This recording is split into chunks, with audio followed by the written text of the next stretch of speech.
para sa photoshoot niya sa Manila. Salamat po.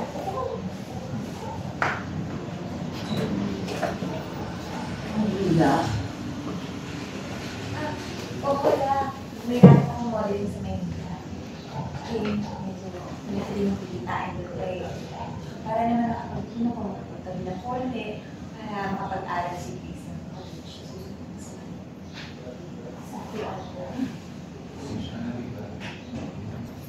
Alam mo, Will, nakakainis ka. Hindi ka pa naka-makeup niya pero ganda-ganda mo pa rin. Nagsabog ang Diyos ng kagandahan. Sinalo mong lahat. Hindi ka na nagtira para sa likod. Talaga para sa mga Sinulog na ito mandaot eh. Hindi ka naman ng manager ng ate ko, di ba? Ano bang mukha? Pangit ako, la? Grace, ano ba? Bakit ba ganyan ka lagi mag-isip? Ate, narinig din na kasi ako. Ninding din ako sa mga taong mapanlait, pati laging kinukumpara sa'yo.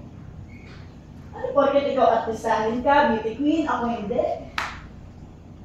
Kasi tingnan mo, si Mayor, ikaw agad din napansin kasi ang ganda mo, grabe ate, ang ganda mo. Nalibre siya ng scholar. Hindi ka nga nawawala ng mga racket-racket, diba?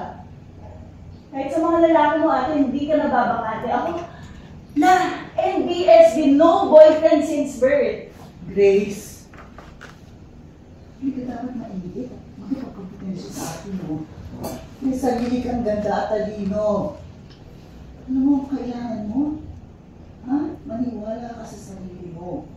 At huwag kang makikinig sa kung anong sinasabi ng kung sino-sino dyan. Lola, hindi niyo po nararamdaman kung anong nararamdaman ko.